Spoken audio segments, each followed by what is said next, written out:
문제는 이낙연 전 대표하고 관계거든요. 예. 근데 이낙연 전 대표는 팔짱을 딱 끼고 있어요. 거기에 이제 뭐 서론이라든가 그쪽에 가긴 인사들은 갔지만 또 가끔 쓴소리만 날리고 예, 앉아 있고 예. 뭐 이낙연 전 대표 입장에서는 이 감 떨어지기를 기다리는 것 같은데 감은 안 떨어질 것 같습니다. 지금 뭐 검찰들 돌아가는 건 이런 상황 보면 대장동에 어떻게 해갖고 뭐 기소가 되고 해갖고 결정적인 게 드러나야 되는데 낙마를 한다든가 이런 일은 없을 것 같은데 지금 상태는 안 되죠. 그래서 이번에도 호남에 가면서 이낙연 전 대표의 지역구인 영광을 딱 집어넣어서 거기 가서 또 한 바퀴를 쫙 돈다는 거예요. 영광 굴비도 가서 밥으로 점심으로 먹고 뭐 그런 얘기를 제가 들었는데 그래서 기자들이 또 금방 물어보지 않겠습니까? 혹시 이낙연 전 대표도 내려가셔서 깜짝 회동을 하는 것 아닙니까? 했더니 택도 없는 소리 말라고 그러더라는데. 누가요? 이낙연 측에서. 이낙연 후보가 아직 전혀 그런 계획이 아니고. 없다. 측에서. 예, 측에서. 근데 저는 이낙연 전 대표 그 말씀이 만일에 정상적이면 맞다. 왜냐하면은 이재명 후보에 대해서 SNS에서 뭐라고 그러는지 아시죠? 전과사범이라고 맨날 그래요. 그렇죠. 전과사범. 뭐 전과사범이 가벼운 죄지만 전과사범은 맞는데 그건 이낙연 후보는 그래도 서울대 나온 사람입니다.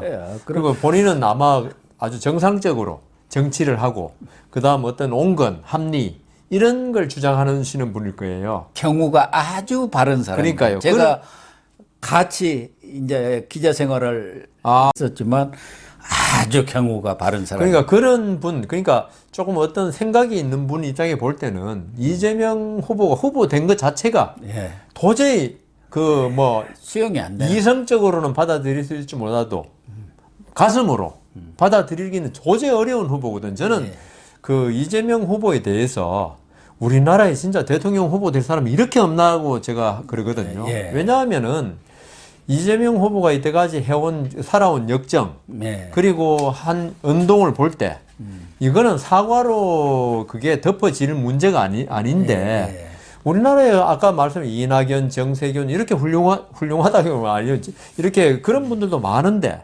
어떻게 이재명 후보가 되는지, 물론 고정 지지층, 극렬 지지층의 지지가 있으니까 됐겠지만, 그게 참 우리나라의 좀 비정상적인 정치 구도를 어떤 그러니까 정책이라든가 인성에 대한 판단이 아니고 어떤 팬덤 그냥 무조건 좋다 저 사람이 뭐 어떤 일에도 좋다는 사람들 때문에 우리 정치가 이렇게 흘러가는 거 극히 비정상적이거든요.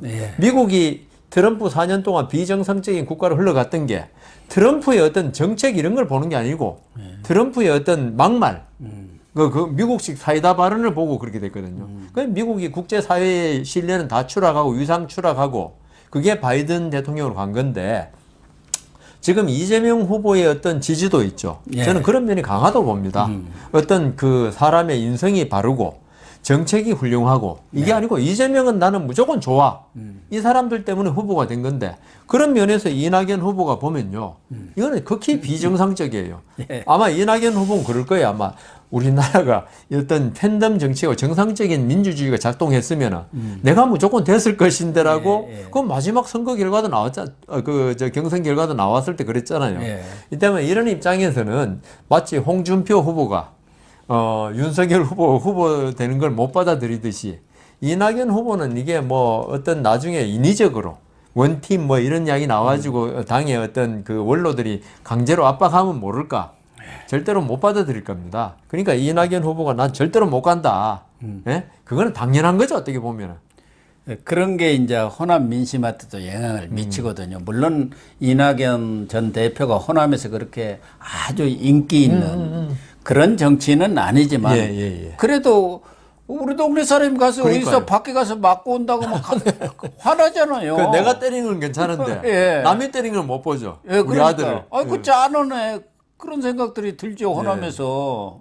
그러니까 이낙연 후보가 그냥 적극적으로 손잡고 다니면서 도와주고 전화 다름없이 이렇게 이재명 후보를 밀어주세요. 네. 그런 게 우리가 정권 교체가 아닌 정권을 재창출. 재창출하는 것이 바로 우리가 사는 길입니다. 네. 이렇게 오고 다니면은 그래도 호남이 민심이 바로 이재명 쪽으로 돌아설 텐데 지금 과거에 DJ는 말할 것도 없고 노무현이라든가 문재인한테 이랬던 그런 호남 민심이 지금 안 일어나고 있거든요. 대장동 하나만 냉담해요. 해도. 네. 그냥 착잡합니다. 네, 이거 어떻게 그렇다고 국민의힘을 지지 그렇죠. 못하지. 맞습니다. 그것 때문에 김한길을 또 이쪽에서는 일이 복잡하더라고요. 새시대 준비위원장으로 네, 모셨지 않습니까? 네. 그쪽에 또 발이 넓고 하시니까 거기 있는 사람들도 많이 좀 모셔오라고 그런 상황입니다. 그래서 이재명으로서도 여러 가지 지금 몸부림은 치고 있지만 걸림돌이 많이 있다. 곤혹스러운 예, 입장이었습니다. 또 하나는 저는 그 부인 문제가 아닌가 하는 예. 생각이 들어요. 아까도 이재명 후보가 그 조카 살인 사건 또 다른 또 살인 사건.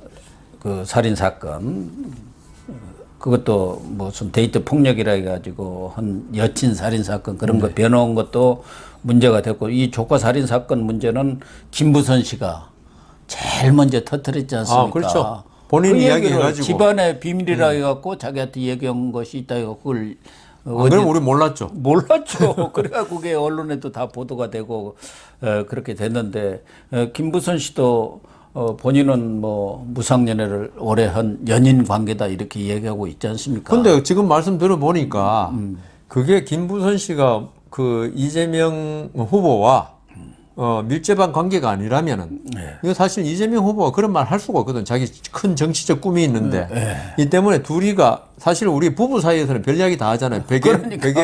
베갯머리 송사라고 그럽니까? 그때는 뭐 이렇게 총각 행세한 변호사였던 시절 아닙니까? 아니 그러니까 이제 둘이서 뭐 무상 연애를 했건 안 했건 간에 모든 걸 떠나서 두 분 사이가 아주 밀접했다는 건 추정이 되는 거죠. 왜냐하면 그런 이야기를 할 정도면은 이거는 이 사람 내가 믿을 수 있다. 그러면 처음에 뭐 친척 관계도 아닌 김부선 씨를 믿을 수 있다는 건 있죠. 다른 이유가 있다. 그렇겠죠. 추정이 되는 거죠. 네, 말씀하십시오. 특히 이번에 그런 문제와 관련해서 그러니까 조카 변호 문제와 네. 관련해서 사과를 한 것도 11월 25일부터 12월 1일까지가 성폭력 추방 주간입니다. 거기에 맞춰서 좀 사과를 했어요. 옛날에 이렇게 내가 할 수 없이 우리 집안에 아무도 변호할 사람도 없고 거기에 능력도 안 돼서 자기가 변호를 했다 이렇게 했는데 어쨌든 이런저런 거 보면은 여성하고 많이 관련이 됐는데 부인의 문제는 얼마 전에 또 낙상 사고가 나가지고 또 무슨 비서 김현지가 어찌고 저찌고 해가지고 전 비서죠. 이런 소문도 있었는데 부인의 경우도 낙상사고 이후에 첫 외출을 하면서 또 무슨 그 대여까지 각해무사라는 대여까지 그냥 써가지고 그것도 또 왜 저러나 그랬지 않습니까? 그런데 지금 서로 이제 진영끼리 또 이 대선전이 서서히 이렇게 달아오르다 보니까 후보 부인들에 대한 공세를 강화하고 있잖아요. 그런 과정에서 나온 게 뭐 그동안 알려진 겁니다만은 이재명 후보가 경기지사 시절에 부인이 경기도 5급 공무원을 수행비서로 썼다. 왜 민간인이 쓰느냐? 과거에 전임에 뭐 김문수라든가 뭐 다른 지사들은 부인이 그런 게 없었다는 거고. 또 하나는 지금 대선 후보 부인인데 후보 부인실장이라는 게 있습니다. 거기에 국회의원이 이해식 의원이라고 뭐 강동구청장인가 뭐 구청장도 하고 당대변인도 한 국회의원이 또 부인실장을 하고 있어요. 지금 현재 하고 있다는 거죠. 이것도 말이 되느냐? 국회의원이 어떻게 보면 객관적으로 보면 단순한 민간인데 공무원이 가서 거기 가서 그 따라다니면서 무슨 실장이라 해갖고 맨날 그 뭐 기자들 만나서 무슨 설명하고 그렇게 말이 되느냐 이런 얘기죠. 그러니까, 아직 대통령도 아닌데. 그러니까요. 우선 아까 그 친척 조카 변호 문제 나왔는데요. 우리 변호사들이 자기 친척 변호는 잘 안 합니다. 여러 가지로 그 껄끄럽고 그다음 하기 때문에 자기가 잘 알아도 그 다른 변호 소개해가지고 하는데 그래서 이재명 후보가 참 멘탈 갑이라고 그러지 않습니까? 예. 이런 걸 보면은 내 조카가 그게 참 법정에서 내 조카라 안 그럴지는 모르겠는데 이런 걸 갖다가 법정에서 이야기할 수 하면서 변호를 할 정도면은 참 대단한 사람이다. 예, 우리는 그 보통 변호사들은 자기 친척, 아버지, 어머니, 형제 이런 쪽은 자기의 변호 능력이 있어도 안 하는 게 원칙입니다. 그게 네. 사실 부끄럽지 않습니까? 네, 그렇죠. 그렇고 그다음 그 김혜경 씨 그 비서를 5급 공무원을 했어요. 지방직 5급이지만 네. 그걸 하게 돼 있지 않다고 그럽니다. 그 부인은 공무원도 아니고 민간인인데 예. 대통령이 되면 이제 물론 이제 그 부속실장이 있고 그 1부속실장은 대통령, 2실장은 영부인 아닙니까? 그거는 이제 그 부인이 대통령이 되고 가면 이제 국가 법률에 의해서 그렇게 되는 건 맞는데 예. 지방자치단체장은 그 부인에 대한 게 전혀 없어요. 예. 그런데 이걸 갖다가 그것도 5급 공무원을 없는 게 아니라 행안부 지침에서는 그런 걸 하지 말라고 뭐야. 당연히 이건 못하죠. 예. 근데 지금 5급 공무원이 비서로 있는 게 국무총리 본인입니다. 그래서 지금 한간에는 김혜경 씨가 국무총리냐 그런 이야기까지 나올 정도로 예. 그래서 이게 단순한 실수다. 단순한 해프닝이다가 아니고 네. 이재명 후보의 어떤 그 공직관을 그대로 보여주는 거거든요. 그렇습니다. 지금 대통령 되기 전에 벌써 국가의 어떤 공무원, 공적인 자산 아닙니까? 네. 이걸 개인적인 목적을 막 사용하는 거예요. 사실 이재명 후보가 경선에서 승리하기 전까지 계속적으로 경기지사직을 유지할 때 이 네. 사람은 경기지사라는 공적인 지위를 자기 경선에 이용했다고 많이 이야기를 했어요. 그래가지고 원희룡 지사도 지사직 사퇴하고 경선을 했었고 이렇게 쭉 했는데 이재명 지금 후보는 아까도 말씀드렸지만은 자기의 어떤 정치적인 목적을 위해서는 국가 공공자산 이런 걸 갖다가 횡령이죠 사실은 이용이고 직권 남용이고 할 수 있는 사람이에요. 그래서 이게 대통령이 되면 지금 후보 시절에 이런데 대통령이 되면 어떤 일이 벌어질지 우리가 저번에 그 황교익 씨 예. 경기관광공사 사장 시킬 때도 우리가 이 사람이 어떤 그 황교익 씨가 이재명 지사의 형수 욕에 대해서 그 옹호 발언했더니만 된 거 아니냐. 네. 그러니까 그것도 자기의 어떤 지사로서의 공직을 사적으로 이용한 거거든요. 네. 그다음 그 외에 지금 그 성남시장 시절인가요? 형 그 저기 입원시킨 거. 그다음 유동규 씨 그렇게 한 거. 전부 다 자기의 어떤 공적인 지위를 자기의 목적을 이용하는 사람이거든요. 이게 민주국가에서 가장 하지 말아야 될 게 어떤 공적인 자산을 개인의 목적으로 사용하는 건데요. 그걸 금지하는 게 민주국가거든요. 네. 그러려면 이거는 우리 몇 번이야 짐이 곧 국가가 되는 거예요. 이게 아까 우리 이재명 후보가 전체주의 성향이 있지 않느냐라고 누가 말했다고 그랬는데 이게 바로 전체주의인 성향입니다. 민주국가에서는 지금 제가 저번 시간에 한번 말씀드렸죠. 백악관에서 개인적인 대통령의 파티 있죠. 전 개인이 냅니다. 돈을. 그런다고 하더라고요. 예. 예. 아마 이재명 후보 같으면 이런 사고의 연장 같으면은 청와대에서 동창들 불러놓고 해도 전부 다 국가 예산으로 할 거고요. 지난번에도 경기도 무슨 세미나를 했고 전부 여의도에서 했습니다. 예. 근데 그 비용은 전부 경기도 돈 갖고 했어요. 왜 여의도에서 했거든요? 정치 활동을 하고 그러니까요. 국회의원들 불러서 행사하는 것이 전부 경기도와 관련된 무슨 행사라면 어디 수원에서 하든가 거기서 해야죠. 그러니까 김혜경 씨의 이번 이 문제에 관해서 한번 뭐 이게 비서실장이라는 거 보니까 비서로 역할했다는 거 보니까 일회성이 아니에요. 네. 계속 했다는 거지. 그렇죠. 예. 한번 그날 어떻게 도와줬다. 예. 이게 아니거든요. 지난번 그 외출할 때도 보니까 여성들이 한 서너 명 다 그렇게 뭐 나왔다. 자기 돈으로 고용해가지고 했으면 나는 그건 오케이. 그럴 수 있다 하는데 지금같이 이게 5급 지방직 5급 사무관 아닙니까? 옛날에 네. 사무관 되는 게 족보에도 올라가요. 관자 달면요. 관자 달면 올라가죠. 그 사람을 지금 후보 부인의 비서실장으로 썼다는 거 있죠. 이거는요. 그 당시에 이제 도지사. 네, 도지사는 마찬가지고 뭐라도 마찬가지죠. 지금은 국회의원을 쓰고 있다니까요. 부인실장을. 뭐 국회의원이 그 아마 자기가 스스로 뭐 이해식 의원이라고. 봉사하는 모양이죠. 그래 좋은데 이 부분은 있죠. 이재명 후보가 분명히 해명하고 가야 됩니다. 네. 이게 뭐 실수라고 하기는 뭐 하고요. 왜 이렇게 됐는지 이거는 아까 말씀드린 대로 그 공무원의 월급에 해당하는 돈 예. 이런 걸 횡령한 거 아닙니까 일종의. 그렇습니다. 이 때문에 범죄예요 어떻게 보면은. 만일 억지로 쓰겠다면 직권 남용이 되든지 내가 지사니까 내가 그 의무 없는 일을 하게 한 거 아닙니까? 강요가 되든지. 예. 나 하기 싫습니다. 법에도 없고 그 5급 공무원이 법에도 없고 나는 하면 안 됩니다. 이렇게 말을 했건 안 했건 지사가 시키니까 자기도 출세해야 되니까 예. 했을 가능성이 있어요. 그러면 이 강요죄가 되는 거예요 이게. 이거는 분명히 해명하고 넘어갈 문제지 우리가 무슨 해프닝으로 권력 가진 사람이 권력 그 밑에 직원을 갖다가 마치 옛날에 그 사단장들이 사병을 그 사단장 관사에 무슨 밥 짓고 이런 걸 많이 시켰지 않습니까? 지금도 예. 하고 있는지 모르겠지만 그런 거는 군인이 그 국가 총 들고 지키라고 했는데 밥하고 있는 게 말이 됩니까? 그리고 그때 보면 사단장 그 부인 심부름 다 하고 있지 않습니까? 그렇죠. 뭐 그거 분명히 범죄예요 어떻게 보면은.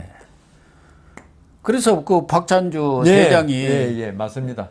공감병 갑질 뭐 이런 사건으로 물론 전역까지 했잖아요. 예, 그래서 이번에 국민의힘 경선에 나왔습니다마는 아주 그런 걸 1차전에서 탈락을 했죠. 그런 걸 비난하는 진보나 이재명 후보가 그런 일을 했다는 거 있죠. 예. 분명히 어떤 경위를 해명해야 됩니다. 어떻게 하게 됐는지. 그래야 할 것 같습니다. 거기다가 말씀드린 대로 국회의원이 후보 부인 실장이 돼가지고 그걸 또 일일이 수행 비슷하게 하면서 하는 것도 또 그것도 뭐 정말 부적절한 그거는 행위가 뭐 아닌가. 범죄는 모르겠지만 아주 부적절합니다. 그럼에도 불구하고 지금 윤석열 후보 부인 김건희 씨는 지금 대선 전국에는 등판을 못 하고 있습니다. 그림자 내조라 그러던데. 예, 그림자 내조를 하고 있는지 모르지만 어쨌든 검찰에서 도이치 모터스 사건이다 뭐다 해가지고 부른다 안 부른다 소환한다 만다 이렇게 하니까 본인으로서도 나서기가 그렇죠. 좀 어려운 측면이 있는데 이재명 후보 부인 김혜경 씨는 뭐 지난 대선 때도 후보 부인으로서 열심히 뛴 경험이 있고 또 뭐 경기지사 또 성남시장 선거 때도 많이 뛴 경험이 있어서 이번 호남에도 지금 이재명 후보는 26일부터 아마 3박 4일로 간 것 같은데 벌써 24일에 내려가가지고 거기 이번에 그 헬기 사격 5.18 때 그것을 증언했던 분이 이광영 씨라고 이렇게 극단적인 선택을 했는데 거기 조문도 하고 또 조비오 신보 유명한 분. 그분 뭐 동생인가도 만나고 하면서 미리 가서 호남을 또 한 바퀴 또 쓸고 다닐 정도의 적성을 띈 것 같아요. 그래가지고 이재명 후보하고는 이제 이 메타버스가 오면은 같이 쭉 동행하면서 부부간에 이 집도끼를 잡는데 같이 나설 모양입니다. 아무래도 어쨌든 후보 부인도 후보가 부족한 부분을 메워주는 부분이 많이 있지 않습니까? 뭐 그걸 욕할 수는 없죠. 몸이 한 사람인데 그러니까요. 어떻게 다 다니냐고요. 또 여성이 또 잘하는 역할이 있거든요. 그리고 여성이 또 가야 할 그런 데가 있는데 그 여성 뭐 대표, 시민단 대표 이런 거 만났을 때 어때 포옹도 할 수 있고. 그러니까 그런 역할이 있죠. 그래서 지금 윤석열 후보 부인 김건희 씨는 이런저런 이유로 이 등판이 좀 늦어질 것 같은데 언제 등판한다는 소식 못 들었습니까? 고 교수님이 모르시면 제가 어떻게 알겠습니까? 근데 말씀하신 대로 이 어떤 도이치 모터스 사건이라든가 지금 김건희 씨가 관련된 지금 뭐 여당에서 하도 의혹 제기를 많이 해서 그것도 장모 문제까지 이 장모 문제라지만 결국은 김건희 씨 문제로 연결시키려고 그러거든요. 여당에서는 여당에서는 본부장 범죄 집단이라고 하잖아요. 제 생각에는 이게 검찰 수사나 공수처 수사나 뭐 어떤 수사로 빨리 매듭이 지어져가지고 관계없다 하면 나올 수 있겠지만은 그 지금 검찰에서 그래 할 의사가 전혀 없기 때문에 아마 대선까지 계속 끌고 갈 가능성이 많습니다. 이게. 왜냐하면 이게 정확하게 주가 조작 이런 게 그게 보통 힘든 수사가 아닙니다.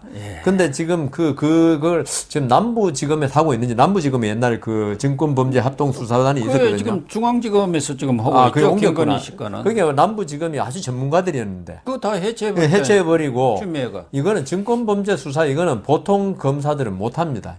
이걸 해본 경험이 있어가지고 해야 되는데 그래서 이 수사는 계속 대선 때까지 끌고 갈 것이면은 김건희 씨가 나서기가 상당히 곤란할 것이다. 그걸 노리고 있는 거죠. 예, 그걸 겨냥해서 검찰도 쥐고 있는 겁니다. 예, 시민단체는 계속 고발하고. 예. 참 안타깝기는 합니다만은 빨리 뭐, 김건희 씨도 후를 털고 또, 이 대선 전에 뛰어들어야 합니다. 하는데 또 참. 윤석열 후보도 빨리 김종인 위원장과의 관계를 후를 털고 예. 대선 전에 이제 몰입을 해야 합니다. 예. 몰두를 해야 합니다. 맞습니다. 네, 시청자 여러분. 다음 주에도 또 여상원 변호사님 모시도록 하겠습니다. 시청해 주셔서 감사합니다.